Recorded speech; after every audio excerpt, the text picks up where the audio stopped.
Hello and welcome to your basic introduction to Premiere Pro CS6. Start by opening Premiere Pro by double-clicking on the purple icon. When we open Premiere Pro, we have the option to create a new project or open an existing project. We're going to create a new project today. We're going to leave all the settings up the top as is and click Browse to make sure that whenever we save, the files are saving to a folder I've created on my external hard drive specifically for the contents of this project. We're going to give the project a name and click OK. Next, we're asked to specify our sequence presets. The settings we'll need to use will depend on what camera we've shot our footage on. If you've used a JacTech Canon FS200 camera like I have, you'll need to click DV PAL and then widescreen 48 kHz. If you've used a DSLR camera, select Digital SLR 1080p, DSLR 1080p 25. If you've used a MaPS JacTV Canon XF100 video camera, select Canon XF MPEG-2 1080p, 1080p 25. But for now, we'll click on DV PAL widescreen 48 kHz. Now as Premiere Pro opens, you can see the interface and layout of the program.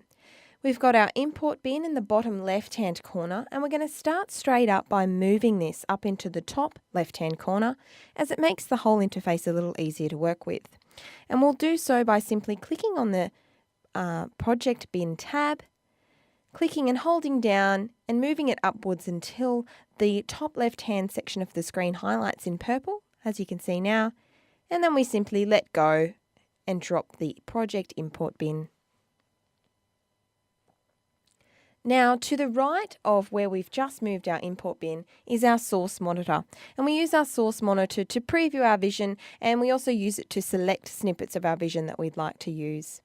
Beneath our source monitor, we have our effects tab. So you'll see the source monitor has a small tab at the top that says source monitor, and to the right of that, there's a small tab that says effects.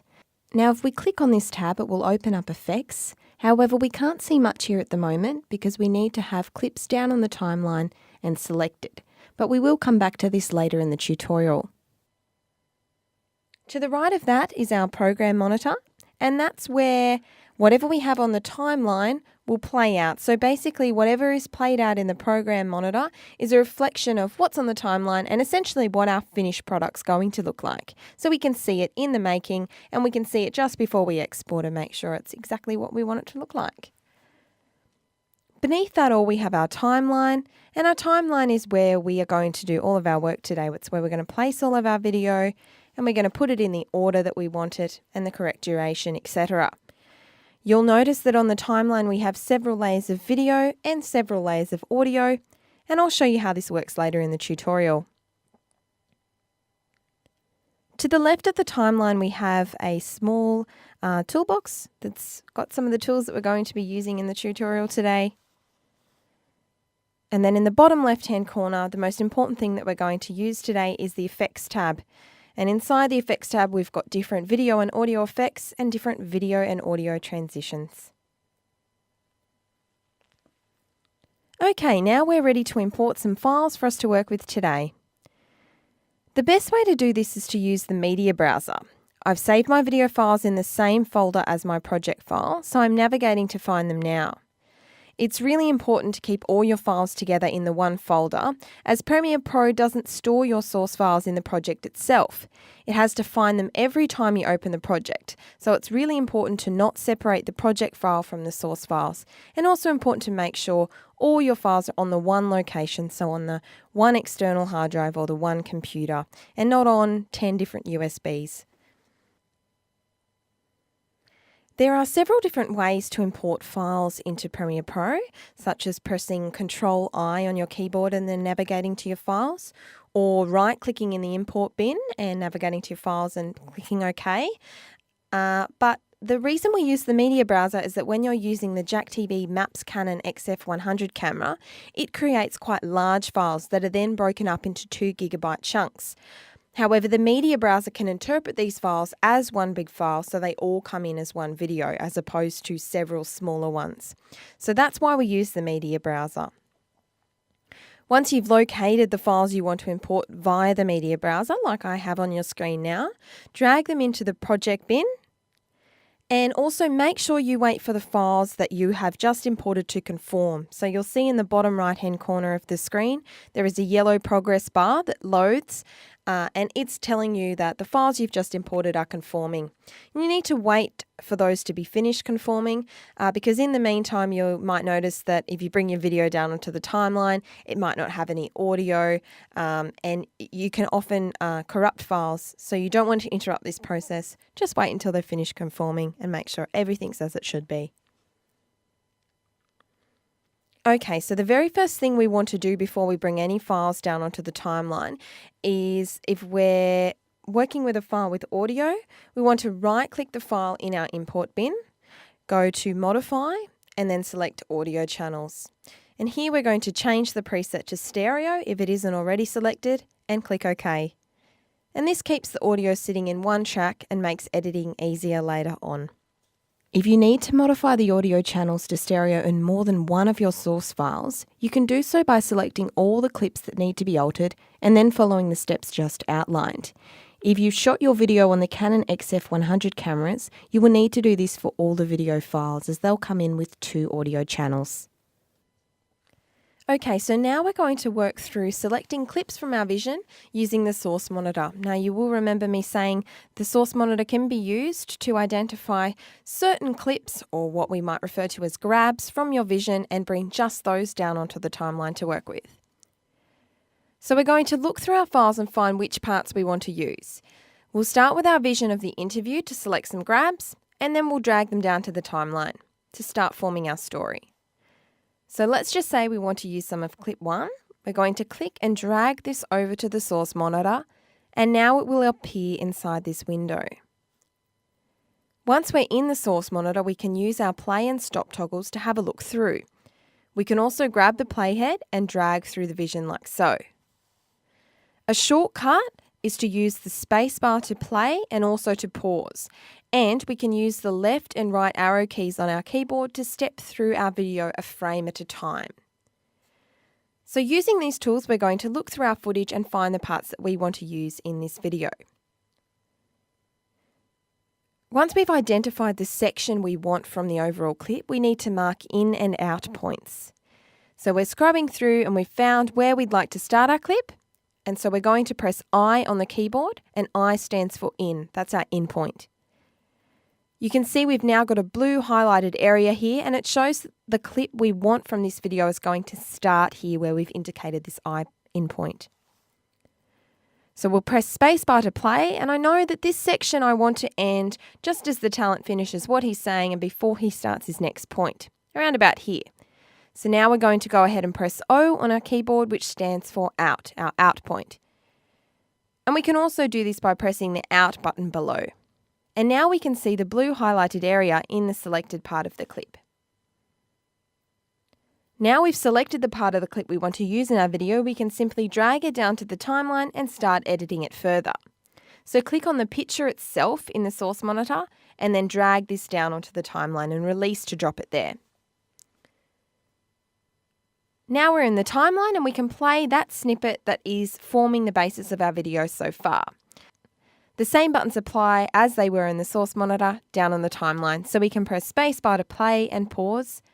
And we can use our CTI, and CTI stands for Current Time Indicator. It's this red line with the yellow cap on top.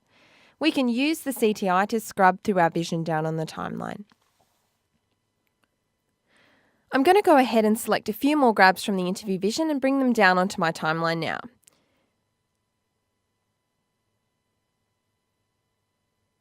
So you can see this is how we essentially start to build our story. We find our different grabs from our footage, narrow these down in the source monitor with in and out points, and then we drop them down on the timeline.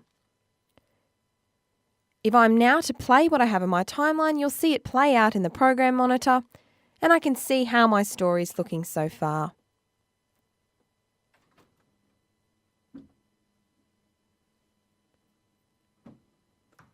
So we found the main bits that we want to use in the source monitor, and then we can do further editing on the timeline if we want.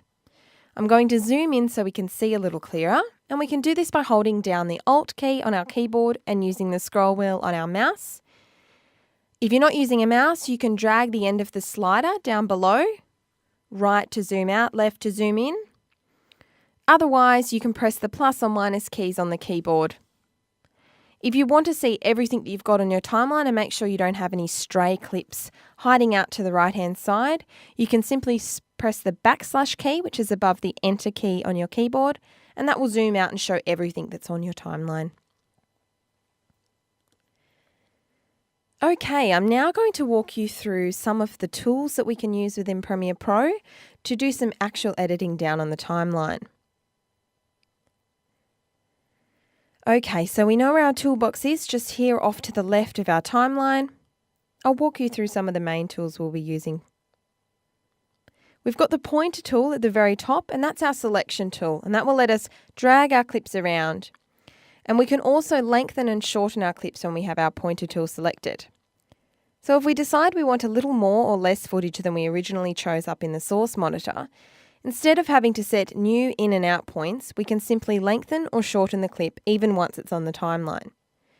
You can do so by hovering over the beginning or ending of a clip until the red arrow bracket appears. This will allow you to stretch the clip out, making it longer and adding more from the larger clip, or stretch the clip in, making it shorter and cutting it down.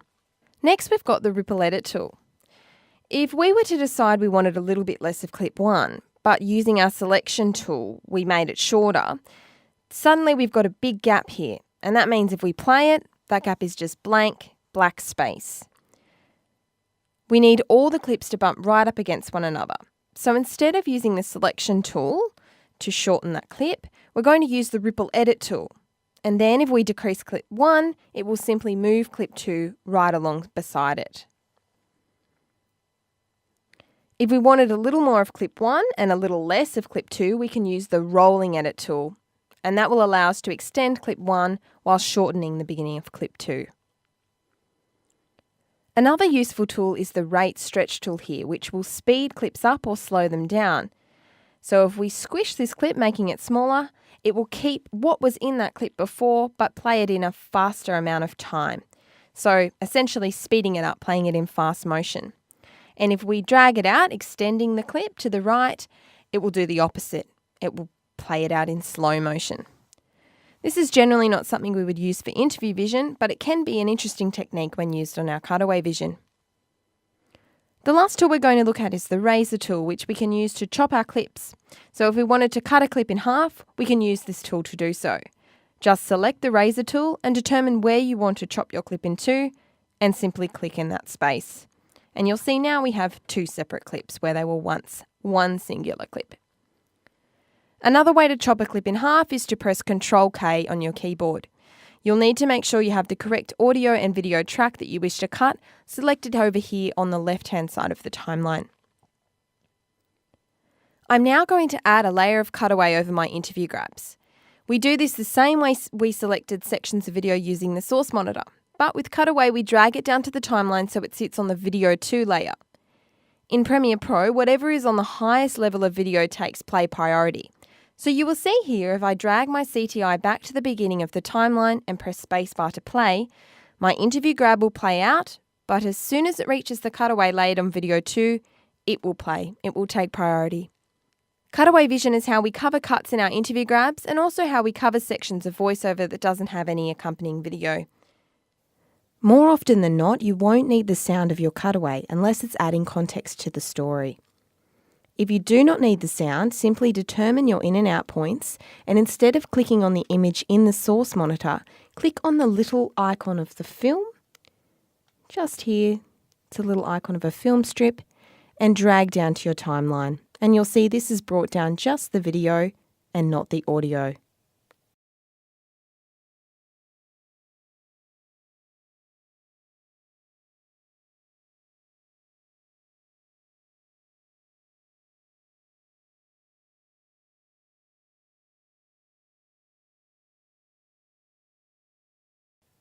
Now, I will discuss one further thing before we move forward, and that's the ability to create new sequences in Premiere Pro. So you'll see at the moment your timeline that you're working on will have a little tab at the top of it, and it probably says Sequence 1. So when we started our project and we created a new sequence, you probably didn't change the name of it. So it should probably say sequence 1. And that's fine. But with Premiere Pro, you have the ability to create more sequences. So what we'll do is we'll pop up to File, down to New, and across to Sequence. The keyboard shortcut for that is Control-N, N for New. Now you want to make sure you choose the same settings as you did previously, so settings that are correct settings for the vision that you're using and whatever camera you've shot it on, and you can give it a name. So the great thing about sequences is you could have a sequence that has all your interview grabs on it, and you could have a sequence that you've got all your cutaway on. So it's basically just a way of organizing within your Premiere Pro project.